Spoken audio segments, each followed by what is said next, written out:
بسم اللہ الرحمن الرحیم۔ اللہ تبارک و تعالیٰ کے پاکیزہ نام سے ابتدا کرتے ہیں جو بہت مہربان نہایت رحم والا ہے۔ حدیث نمبر 441 چل رہی تھی، جس میں سیدہ فاطمہ رضی اللہ تعالی عنہا اور حضرت علی کرم اللہ وجہہ الکریم کے مابین ایک کوئی تنازع مختصر سا ہو گیا تھا، جس کی بنا پر حضرت علی رضی اللہ تعالی عنہ ناراض ہو کے تشریف لے گئے۔ سرکار ملنے کے لیے آئے، ان کے بارے میں پوچھا تو یہ وجہ سیدہ فاطمہ رضی اللہ تعالی عنہا نے عرض کی، اور اسی پر ہم تبصرہ کر رہے تھے کہ دیکھیں صحابہ کرام علیہم رضوان بھی ایک انسان تھے، لیکن یہ ضرور ہے کہ ان کی بشریت ہمارے مقابلے میں بہت زیادہ کامل تھی، ہماری طرح انسان نہیں تھے، لیکن بہرحال انسان تھے۔ اور جب انسان ہوتا ہے تو اس کے ساتھ ایک طبیعت بھی ہوتی ہے، ایک فطرت ہوتی ہے، کچھ اس کے عادات و اطوار ہوتے ہیں، ان کا بھی ایک ذہن ہوتا ہے، ان کا قلب ہوتا ہے، اور ہر ایک کا اپنا اپنا کوئی نہ کوئی طبیعت پہ اثر چھوڑنے کے اعتبار سے ایک اثر ہوتا ہے، کردار ہوتا ہے، مطلب قلب بھی ایک طبیعت پہ اثر طاری کرتا ہے، ذہن جن چیزوں کو قبول کرتا ہے اس سے بھی طبیعت اثر قبول کرتی ہے۔ تو یہ کوئی تعجب خیز بات نہیں ہے کہ اگر کوئی کسی سے ناراض ہو جائے اور کوئی بات چیت کرنا چھوڑ دے تو یہ کوئی بزرگی کے منافی چیز نہیں ہے۔ تو حضرت علی رضی اللہ تعالیٰ عنہ بی بی فاطمہ رضی اللہ تعالیٰ عنہا کے درمیان کوئی معاملہ ہوا، اور ہم وضاحت کر رہے تھے پچھلے پروگرام میں کہ حضرت علی رضی اللہ تعالیٰ عنہ یہ وہ جلیل القدر صحابی ہیں جنہوں نے بکثرت سرکار کی صحبت اختیار کی، سب سے پہلے ایمان لانے کی سعادت حاصل کی۔ تو کس قدر ذہین ترین ہوں گے آپ سوچئے، کیسی بہترین قوت فیصلہ ہوگی۔ آپ اس کا اندازہ کریں، جو 7 سال کی عمر میں بچہ اتنا بہترین فیصلہ کرنے والا ہو، آگے اس کے فیصلوں کی قوت کا عالم کیا ہوگا۔ تو اور یہی حضرت علی کرم اللہ وجہہ الکریم ہیں جن کو نبی کریم صلی اللہ علیہ وسلم نے حکمت کا فرمایا، میں حکمت کا شہر ہوں اور علی اس کا دروازہ ہے،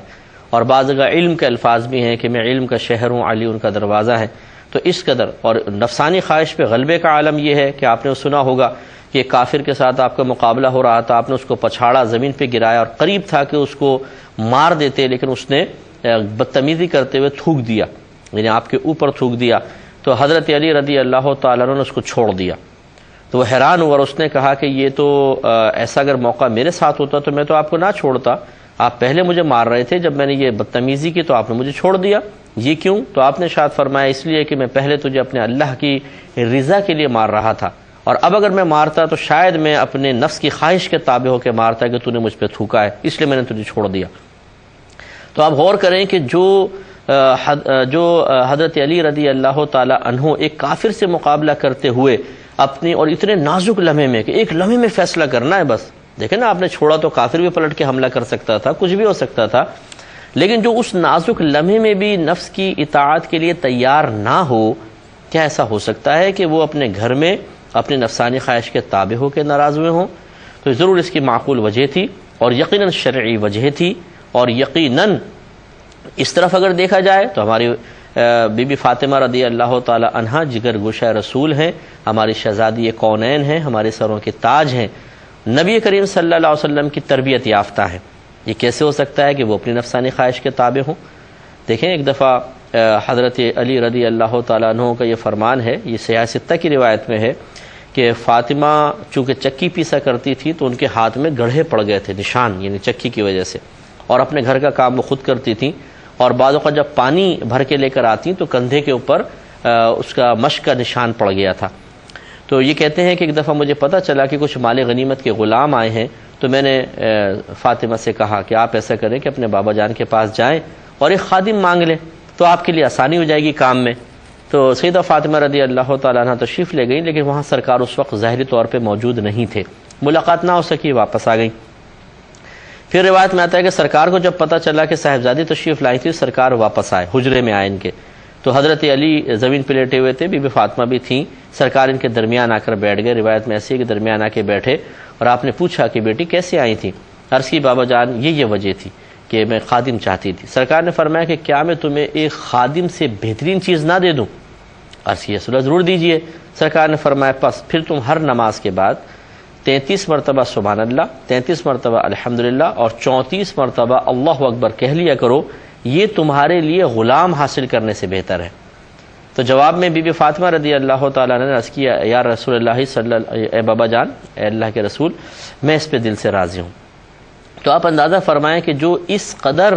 اپنی خواہشات کو قربان کرنے والی ہوں، اس طرح اطاعت گزار ہوں، کیا ہو سکتا ہے کہ ان سے کوئی نفسانی خواہش کی وجہ سے ایسا ہوا ہو؟ نہیں۔ تو خلاصہ کلام یہ، میں اتنی وضاحت اس لیے عرض کر رہا ہوں کہ اس قسم کے احادیث کو سننے کے بعد ان کے نفوس قدسیہ کے متعلق کوئی منفی خیال دور سے بھی نہ گزرے۔ یہ ان کے آپس کے معاملات تھے ہمیں، لیکن چونکہ حدیث میں آیا اور اس میں اچھے نکات تھے، اس لیے میں نے اس کو بیان کیا۔ اور اب یہ تھوڑا سا غور کیجئے، جو میں بار بار آپ کو عرض کر رہا ہوں کہ ہمارے ہاں ایک الگ ہی پتہ نہیں عجیب و غریب بزرگی کا تصور قائم کر دیا گیا ہے، جس کو میں 100% غلط نہیں کہہ رہا ہوں، میں اس کو یہ چلے 1% بھی غلط نہیں کہہ رہا ہوں، لیکن بہرحال بعض اوقات حقیقی معیار وہ نہیں ہوتا جس کو ہم سمجھ رہے ہوتے ہیں۔ حقیقی معیار جو ہمارے ہاں، مطلب یہ آج کل جو معیار بن گیا ہے وہی ہے کہ بس خاموش رہیں، باتیں نہ کریں، سب سے الگ تھلگ رہیں، ہونٹ ہلتے رہیں، مسجدوں میں جا کے بیٹھ جائیں بس، اور کسی سے میل جول سب ترک کر دیں تو ہم کہیں بزرگ ہیں۔ ایسا نہیں ہے کہ نارمل لائف انسان گزارے، لیکن وہ نارمل لائف ایسی ہو اس میں گناہ نہ ہو، اللہ کی نافرمانی نہ ہو، اور فرض واجب سنت موقدہ تو پوری کرنی پڑیں گی۔ اسی طرح ان کے مخالف حرام مکروہ تحریمی اور سنت موقدہ کے ترک سے ہمیں بچنا بھی ہوگا۔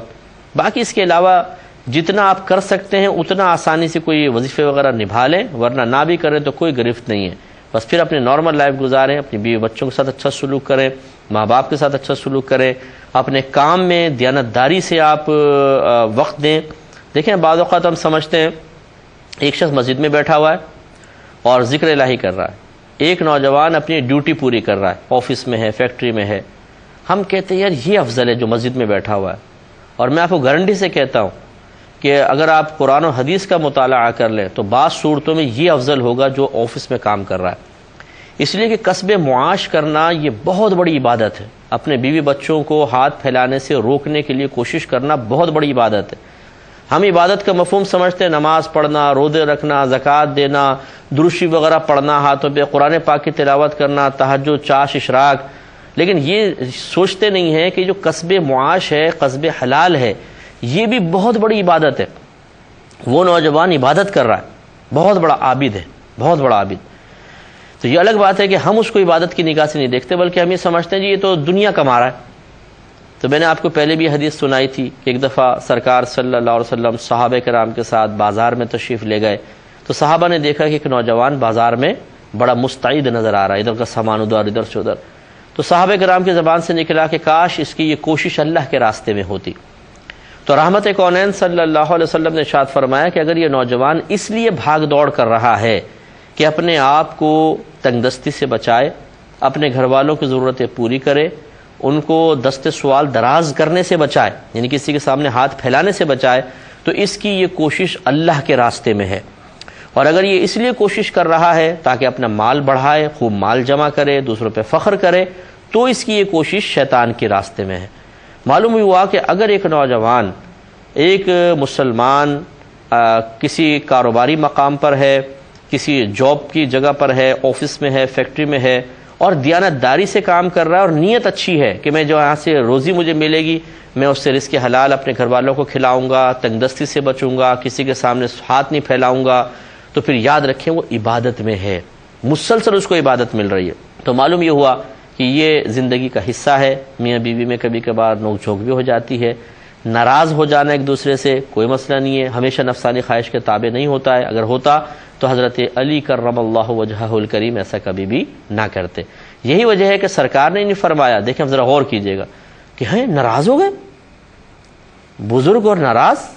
اللہ کا ولی اور ناراض، یہ تو کبھی نہیں ہو سکتا، ایسا تو نہیں ہونا چاہیے، نہیں کچھ بھی نہیں کہا سرکار نے، کیونکہ ہمارے نبی کریم صلی اللہ علیہ وسلم ہمیں یہی تعلیم فراہم کر رہے ہیں کہ ہم انسان ہیں، ہم بشری تقاضوں کے ساتھ ہی زندگی گزاریں گے، اور یہ بشری تقاضے اگر ہمارے سامنے، ان بشری تقاضوں کا کوئی اثر ہمارے سامنے ظاہر ہوتا ہے تو یہ انسان کی بزرگی کے منافی نہیں ہے۔ اب سرکار نے فرمایا کہ اچھا جاؤ دیکھو وہ کہاں ہیں، بتایا جی وہ مسجد میں سوئے ہوئے ہیں۔ آپ کو یاد ہوگا یہی ہمارا باب تھا کہ مرد کا مسجد میں سونے کا باب۔ اس سے معلوم ہوا کہ اگر کوئی اعتکاف کی نیت کر کے مسجد میں سو جاتا ہے تو مسجد میں سونا کبھی کبھار، ہم نے پہلے بھی وضاحت کر دی، کبھی کبھار سو جانا یہ احترام مسجد کے منافی نہیں ہے، سو سکتے ہیں، ہاں اس کی عادت نہ بنائی جائے اور احتیاط کے ساتھ ہو، ایسا لباس پہن کے نہ سوئیں کہ بے خیالی میں کھل جائے اور ستر ظاہر ہو جائے، جیسے تہبند ایسا پہن لینا کہ جو خصوصاً جن کو پہننے کی عادت نہ ہو، جیسے حاجی حضرات ہوتے ہیں احرام وغیرہ پہنتے ہیں، جنہوں نے پہلے کبھی پہنا ہی نہیں ہے تہبند، ان کو بڑی دقت ہوتی ہے اور ستر کی حفاظت کرنا بڑا مشکل ہو جاتا ہے، ران کھل جاتی ہیں، گھٹنے کھل جاتے ہیں اور بڑے پریشان ہو جاتے ہیں۔ اب ایسے جو حاجی ہیں انہیں تو بالکل نہیں چاہیے کہ وہ مسجد کے اندر سوئیں، کیونکہ بے احتیاطی کے اندر ران کھل جائے گی، گھٹنے کھل جائیں گے، لوگوں کی نگاہ پڑے گی، گناہ گار ہوں گے۔ تو ایسا لباس نہیں ہونا چاہیے، اور بالکل صحیح سلیقے کے ساتھ، یہ نہیں کہ بیچ کمرے میں جا کے ہال میں لیٹ گئے، اب جماعت کا ٹائم ہونے والا ہے اور سو رہے، صحیح سائیڈ میں آرام سے، اگر کوئی وقت بہت ہی زیادہ ضروری ہو تو جا کے باہر انسان احترام مسجد کا اور آداب مسجد کا خیال کرتے ہوئے سو سکتا ہے۔ تو سرکار صلی اللہ علیہ وسلم کو بتا دیا گیا کہ وہ ہیں، تو سرکار خود تشریف لائے۔ اب یہ سرکار کے دیکھیں عاجزی ہے، انکساری ہے، اللہ کا نبی ہے، اشارہ کر دے تو پہاڑ پیچھے پیچھے چلنے لگے۔ سرکار ارشاد فرماتے ہیں میں ان پتھروں کو جانتا ہوں جو میرے اعلان نبوت سے پہلے جب میں ان کے پاس سے گزرا کرتا تھا مجھے سلام کیا کرتے تھے، یعنی وہ پتھر بھی جانتے تھے کہ اللہ کے نبی ہیں، وہ سلام کیا کرتے تھے سرکار کو۔ اتنا عظیم آپ کا مقام و مرتبہ کہ نگاہ اٹھائیں تو عرش الہی سے اوپر چلی جاتی ہے، نیچے نگاہ ڈالیں تو ساتوں زمینوں کو کھنگال کے آ جاتی ہے۔ سرکار ارشاد فرماتے ہیں کہ خدا کی قسم نہ تمہارا رکوع مجھ پہ مخفی ہے، نہ تمہارے قلب کی کیفیات مجھ پہ مخفی ہیں، یعنی خشوع و خضوع بھی مخفی نہیں ہے۔ جو اتنا بڑا مقام و مرتبہ رکھتے ہوں ان کا خود چل کر جا کر اور پھر ان کو اٹھانا کتنی بڑی بات ہے، آپ اندازہ کریں۔ اس سے معلوم ہوا کہ انسان کو عارضی انکساری اختیار کرنی چاہیے، اور مطلب اگر اپنے سے بظاہر چھوٹے کے پاس چل کر بھی جانا پڑے تو اس کو اپنے لیے کوئی بے عزتی عزت کا مسئلہ نہیں بنانا چاہیے۔ یہ ہوتا ہے بعض اوقات چھوٹے ناراض ہو جاتے ہیں، مطلب جیسے اولاد ہے، کوئی اور رشتہ دار ہے، تو پھر یہ جب ناک کا مسئلہ آ جاتا ہے نا، ماں باپ کہتے ہیں یا بڑے کہتے ہیں کہ ہم چل کے اس کے پاس جائیں، وہ چھوٹا ہو کر نہیں ہم نہیں جا رہے، اور وہ چھوٹا پہلے وہ تو چھوٹا ہی ہے، تو چھوٹے سے تو چھوٹے ہی کام ہوں گے۔ اب یہ کیا ہوتا ہے، دوریاں ہو جاتی ہیں۔ لیکن اگر یہ سرکار کی سنت پر عمل پیرا ہو جایا جائے، عارضی انکساری اختیار کر لی جائے، خود چلے جائیں، تو سارے مسئلے حل ہو سکتے ہیں۔ اور رحمت کونین صلی اللہ علیہ وسلم کے فرمان ذیشان ہمیشہ ذہن میں رکھیے گا کہ سرکار صلی اللہ علیہ وسلم نے ارشاد فرمایا کہ عاجزی کرنے سے انسان کی عزت میں ہی اضافہ ہوتا ہے، عاجزی کرنے سے عزت میں اضافہ ہوتا ہے۔ اگر آپ چل کر چلے گئے تو یہ نہیں ہے کہ آپ کہیں تو میری ذلت اور بے عزتی ہو گئی، انسلٹ ہو گئی، نہیں، بلکہ آپ کی عظمت اللہ تعالیٰ خود بخود اس کے دل میں ڈالے گا،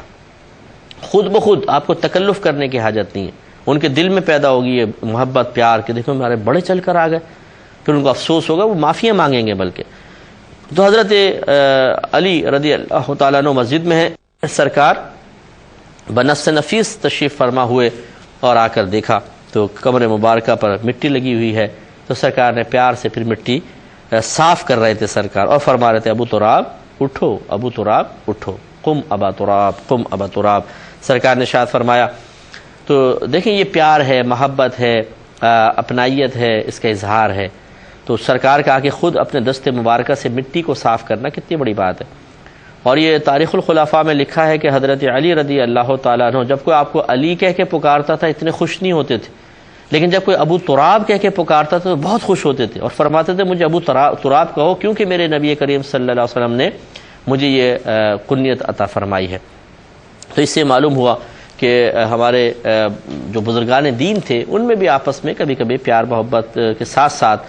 کچھ ایسے معاملات ہو جاتے تھے۔ پہلی بات تو یہ کہ ہم انہیں تنقیدی نگاہ سے نہ دیکھیں، دوسری بات یہ کہ اس کو نارمل لائف کا حصہ سمجھیں اور بزرگی کے منافی نہ سمجھا جائے، خلاف نہ سمجھا جائے، تو سب کچھ اپنی جگہ پر ٹھیک رہے گا۔ اللہ تعالیٰ ہمیں سمجھنے کی توفیق عطا فرمائے، آمین، وآخر دعوانا ان الحمد للہ رب العالمین۔ اے اللہ